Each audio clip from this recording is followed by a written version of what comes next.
बहनों और भाइयों, ये आरसी जैन आपके लिए कोई नया नाम नहीं है। पिछले 20 साल से आपके इस क्षेत्र में सक्रिय हूं। मुझे याद है वो दिन जब एक स्कीम आई थी कि जो मेरी वाल्मीकि बहनें हैं जो सर के ऊपर मैला ढोती थी, उसके लिए एक स्कीम बनी थी कि सरकार ने ये कहा था कि उनको 20,000 रुपये लोन देंगे ताकि वो ये काम छोड़ करके अपना बिजनेस कर सके। सैकड़ों लोगों का लोन पास हो गया। यहाँ के बैंकों ने लोन देना बंद कर दिया, वो रिश्वत मांगते थे। जब मेरे पास यहाँ के कुछ नौजवान साथी आए जो मेरे साथी हैं, तो मैं यहाँ से 250-300 महिलाओं को लेकर के पंजाब नेशनल बैंक के बाहर गया, स्टेट बैंक के बाहर गया, केनरा बैंक के बाहर गया, और जो लोग इनसे पैसे मांगते थे उनका मैंने हंगामा किया और यहाँ की सभी माताओं बहनों को वो लोन मिला जिसके लिए उन्हें कोई भी रिश्वत का पैसा देना नहीं पड़ा। मुझे याद है कि 10 साल पहले जब इन झुग्गियों के ऊपर जो रेलवे लाइन के साथ साथ बनी हुई है, इन झुग्गियों के ऊपर लाल निशान का कांटा लगा दिया गया था, तो यहाँ के लोगों की नींद हराम हो गई थी। यहाँ के विधायक ने हाथ खड़ा कर दिया था। उस समय में 10 टेम्पू इसी चौक से भर के ले गया था मुख्यमंत्री के पास। यहाँ के विधायक ने मुझे रास्ते में रोक दिया। मैं दिल्ली विधानसभा में गया, वहां मुझे रोक दिया गया, मेरे साथियों को रोक दिया गया। उसके बाद 5 आदमी हम दिल्ली की विधानसभा में गए और वहां पे जाकर के ऐसा नियम पास कराया कि आज तक इस इलाके में ईंट नहीं गिरने दी हमने। अभी IBN 7 पे एक इंटरव्यू चल रहा था, उसमें मुझे भी बुलाया था, यहाँ के विधायक को भी बुलाया था। IBN 7 के संवाददाता ने सबसे पहले ही छूटते हुए एक सवाल कहा। गीता बाल भारती में वो कार्यक्रम चल रहा था कि भाई कांग्रेस के विधायक तुम्हारे बारे में ये माना जाता है कि तुम झुग्गियों वालों को ये कहते हो कि मुझे वोट दो नहीं तो हम गिरा देंगे, बुलडोजर चलवा देंगे, ये कहाँ तक सच है? उस समय वहां का विधायक को जवाब नहीं दे पाया क्योंकि उसे पता है कि वहां में पथरा हुआ था। ये डराते हैं आपको, ये धमकाते हैं आपको, और इसी डर के लालच में आकर के डर करके आप इनको वोट दे देते हैं। इनसे पूछिएगा कि पिछले 15 सालों में ये रेलवे लाइन के साथ साथ जो झुग्गी बस्ती है, इसके लिए आपने आज तक क्या किया? क्यों आज आप वोट मांगने हमारे बीच में आओ? क्या यहाँ की झुग्गी बस्ती के लोगों के बीच में कोई बदलाव देखने को मिला? कोई छोटी छोटी गलियां, कोई नालियों में बहता हुआ मजबूत, कोई एक आदमी अगर निकलता है तो दूसरा आदमी बाहर जा नहीं सकता। यही तंग गलियों में पिछले 15 साल से ये विधायक आपको धोखा देता आ रहा है। क्या आपको लगा कि इन झुग्गियों के लिए उसने कुछ किया है? अगर किया है तो आपके दिलों में दहशत बैठाई है, भारतीय जनता पार्टी के नाम पे दहशत बैठाई है। हम ये वादा करते हैं, हमारी पार्टी ये वादा करती है कि जहाँ झुग्गी वहीं पर उन्हें 4-4, 6-6 मंजिल के मकान बनाकर उनको फ्लैट बना किया जाएगा। ये हमारी पार्टी वादा करती है। ये आरसी जैन स्कूल मंच से वादा करता है कि 5 साल के बाद आपके बीच में तब वोट मांगने आऊंगा जब आपके लिए झुग्गी बनवा कर तैयार, झुग्गियों की जगह मकान आपको अलॉट नहीं कर दूं, उससे पहले आपके बीच में वोट मांगने नहीं आऊंगा। अभी मेरे भाई यहाँ पे खड़े हैं, वो कह रहे थे कि मेरी 2 बच्चों ने लाडली योजना के तहत फॉर्म भरा था और 12वीं पास कर लिया, आज तक मुझे कोई पैसा नहीं मिला। मैंने मेहनत करके खून पसीने की कमाई एक करके उन बच्चों को 12वीं तो करवा दी, और जो लाडली योजना के नाम पे कहा गया था कि 12वीं पास करने के बाद उनको 1 लाख रुपए मिलेगा, आज तक मुझे नहीं मिला। और भाई वो मिलना भी नहीं है, वो मिलना भी नहीं है क्योंकि कांग्रेस की सरकार धोखा करती है। आप नहीं, सैकड़ों लोगों को मैं ऐसे बता दूं जिनकी बच्चों ने 12वीं कर ली, उन्हें 1 लाख रुपए आज तक नहीं मिला। सरकार धोखा देती है आपको, सरकार आपको झूठ बोलती है। सरकार ने आपसे वादा किया था कि हम झुग्गी वालों को मकान बना के देंगे, क्या आज तक कोई मकान यहाँ के निवासियों को दिया? सरकार चुनाव के समय पे धोखा देती है, सरकार चुनाव के समय पे झूठे आश्वासन देती है, सरकार चुनाव के समय पे आपको बहकाती है, सरकार चुनाव के समय पे नई नई योजनाएं लेकर के आती है जिसका बाद में कोई रिजल्ट नहीं आता। अभी पिछले दिनों कहा कि हम झुग्गी बच्चों को यहीं पे पक्का कर देंगे, हम इनको रेगुलर कर देंगे। 5 साल पहले भी इन्होंने सर्टिफिकेट बांटे थे, आज तक कोई कॉलोनी इन्होंने पक्की नहीं की। ये कांग्रेस के लोग झूठ बोलते हैं। ये कांग्रेस के लोग आपको भारतीय जनता पार्टी का डर दिखाकर आपकी वोट हासिल करना चाहते हैं। ये कांग्रेस के लोग झूठे हैं। ये कांग्रेस के लोग आज तक आपके भविष्य के साथ खिलवाड़ करते आए। ये लोग आपको डराते हैं, भारतीय जनता पार्टी का डर दिखाते हैं। पर मेरे भाइयों, अभी आपने देखा इस मंच के ऊपर कितने मेरे मुसलमान भाई यहाँ पर थे, कितने मेरे SC/ST के भाई यहाँ पर थे। कोई डर आपको यहाँ नजर आया? नहीं, कोई ऐसी बात नहीं है। ये भारतीय जनता पार्टी के लोग ही हैं जो इस देश में अमन और चैन की बात करते हैं। कांग्रेस के लोगों ने हमेशा तो भाई भाई को लड़ाने का काम किया। ये सरकार बात करती है गरीबों की। अरे गरीब की थाली में प्याज हुआ करती थी। एक गरीब आदमी अगर उसके पास दाल सब्जी नहीं होती थी तो प्याज के साथ अपनी रोटी खा करके अपना पेट भर लिया करता था। सबसे पहले तुमने उस प्याज के ऊपर डाका डाला है। सबसे पहले तुमने उस प्याज के ऊपर डाका डाला है। वो प्याज भी उसकी थाली से छीन ली आपने, और फिर तुम बात करते हो गरीबों की। दिल्ली की मुख्यमंत्री ये कहती है कि मैंने भी एक हफ्ते से प्याज नहीं खाई।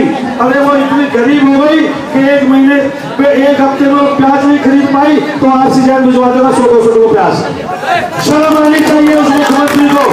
गरीबों के साथ मजाक करती है वो, गरीबों के साथ खिलवाड़ करती है वो। क्या मुख्यमंत्री इतनी गरीब है? एक सवाल और आज आपके सामने है। आज इस दिल्ली से गरीबों को भगाने की एक साजिश कांग्रेस चल रही है। वो चाहती है कि इस दिल्ली को पेरिस बनाया जाए, और अगर ये दिल्ली पेरिस बनती है तो उसमें गरीब लोगों के लिए कोई गुंजाइश नहीं है। मकानों के दाम इतने बढ़ गए कि एक आदमी अगर 20,000 रुपए महीने भी कमाता है तो दिल्ली में कभी भी जीवन भर में मकान बनाने के सोच नहीं सकता। 20,000 रुपए अगर वो कमाता है तो वो अपने बच्चों का अच्छे स्कूल में पढ़ा नहीं सकता। 20,000 वो कमाता है और किराए के मकान में रहता है। तो आज उसकी हालत ये हो गई कि कमाते कमाते उसकी कमर टेढ़ी हो गई। मेहनत करते करते वो बूढ़ा हो गया। वो जितना मेहनत करके अपने बच्चों के लिए अच्छा काम करने की सोचता है, अपनी रसोई में इतनी महंगाई उसके घर में घुस करके उसका बजट बिगाड़ देता है। बिजली के मामले में आपने देख लिया कि किस प्रकार से जहां पहले 100, 200, 300, 400 के बिल आया करते थे, आज 3-3, 4-4 हजार के बिल आते हैं। आप चिल्लाते ना, कोई सुनता नहीं। आप बोलते ना, कोई सुनता नहीं आपकी। बिजली के बिल आते हैं, हमारा दिल धड़क जाता है। बिजली के बिलों ने जिस तरीके से दिल्ली के गरीब लोगों का खून पिया है, दिल्ली के गरीब लोगों के दिलों को धड़कने बढ़ाई है, वो उसकी सबके लिए जिम्मेदार दिल्ली की मुख्यमंत्री है और यहाँ का विधायक है। उसने एक बार भी सरकार की गलत नीतियों का विरोध नहीं किया, गरीबों के हक में आवाज नहीं उठाई विधानसभा में। सरकारी स्कूलों में टीचर है नहीं, गरीब आदमी बड़े स्कूलों में फीस दे नहीं सकता तो अपने बच्चों को पढ़ाएगा। मिड डे मील के नाम पर कितने बच्चे हर रोज कहीं ना कहीं अखबार में पढ़ते हैं, बीमार हो जाते हैं। इसी सरकार के एक मंत्री के यहाँ 60 लाख रुपए में खाली टॉयलेट बना, और हमारे यहाँ अगर 2 लट्टू भी हम जलाते हैं तो दिल्ली के मुख्यमंत्री कहते हैं बिजली सामान को बच्चों का बिल नहीं दे सकते। सुरक्षा के मामले में अलग ये है कि दिल्ली में वो कहती है कि अगर आप 8 बजे के मैं अपनी बेटी मेरी सुरक्षित नहीं है। अगर दिल्ली की मुख्यमंत्री की बेटी सुरक्षित नहीं है, सब्जी नहीं खाना चाह रहा है, बोलो। अगर दिल्ली की मुख्यमंत्री की बेटी सुरक्षित नहीं है तो फिर उसको दिल्ली की गद्दी में बने रहने का कोई हक नहीं है।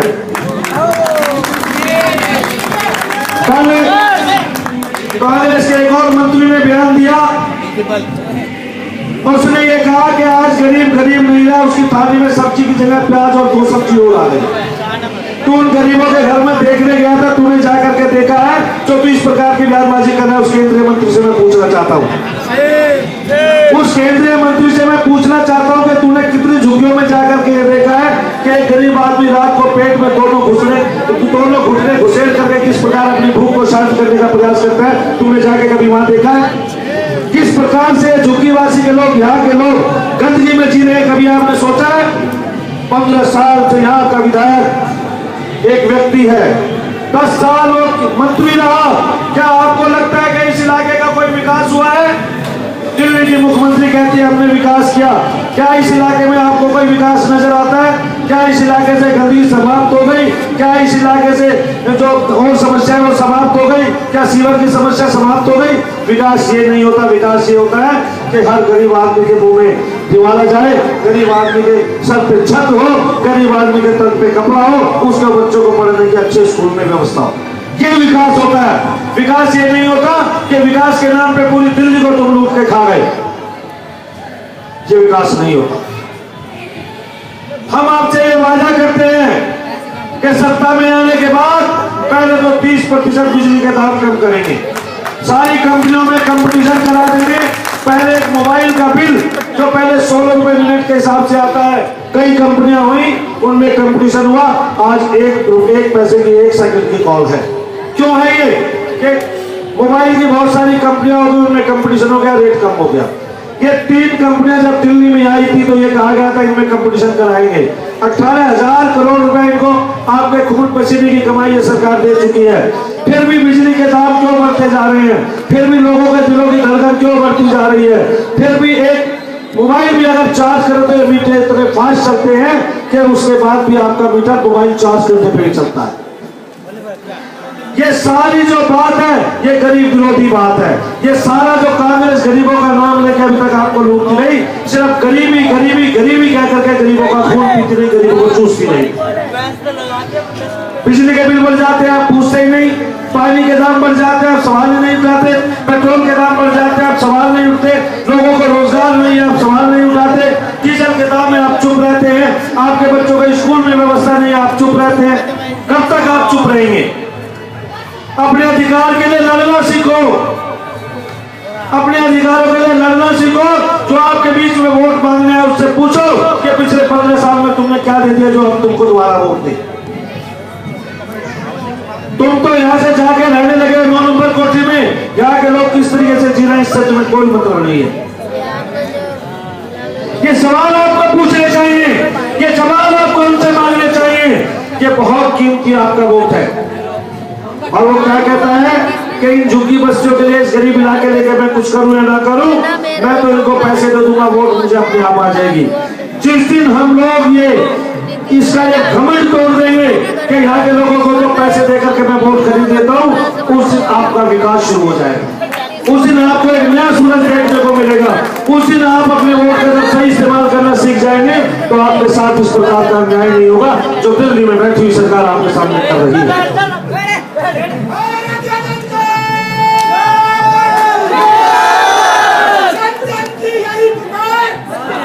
भाजपा की हो सरकार, भाजपा की दिल्ली में हो सरकार। एक चीज मैं और आपको बताऊं, यहाँ पे मेरे बहुत सारे ऐसे SC/ST भाई हैं, उनको जब अपना OBC का या SC/ST का सर्टिफिकेट बनवाना होता है तो नियम बना दिया कि 2 गजेटेड अफसर साइन करेंगे। गजेटेड अफसर साइन करता नहीं, वो बेचारे परेशान होते हैं, उनका सर्टिफिकेट बनता नहीं।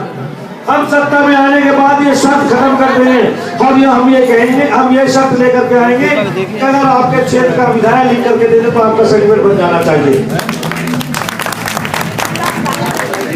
हम ये शर्त पहले लागू करेंगे कि आपके क्षेत्र का विधायक लिख के दे देगा तो आपका सर्टिफिकेट बन जाना चाहिए। गजेटेड अफसर को बेचारा गरीब आदमी कहाँ ढूंढता फिरे, कोई गजेटेड अफसर साइन नहीं करता, परिणाम ये करता है जो बेचारे अपने अधिकारों से वंचित रह जाते हैं। मेरी तो आपसे यही अपील है कि अगर आप चाहते हैं कि दिल्ली में शासन आए, बढ़ती हुई महंगाई से लोगों को राहत मिले, तो आपका ये फर्ज बनता है कि 15 साल पुरानी इस कांग्रेस की सरकार को उखाड़ फेंको। नए लोग आएंगे, वायदा करके जा रहे हैं, तो आपके लिए महंगाई रूपी घोड़े के ऊपर लगाम लगा करके जनता को राहत देंगे। चूंकि अभी यहाँ से एक बारात गुजरनी है और समय भी हो रहा है, इसलिए मैं अंत में आपसे यही अपील करता हूँ कि मेरे दोस्तों, अगर इस इलाके के लिए मैंने कभी भी कोई काम किया है तो उसके लिए मुझे मुआवजा चाहिए, और वो मुआवजा है कि आने वाले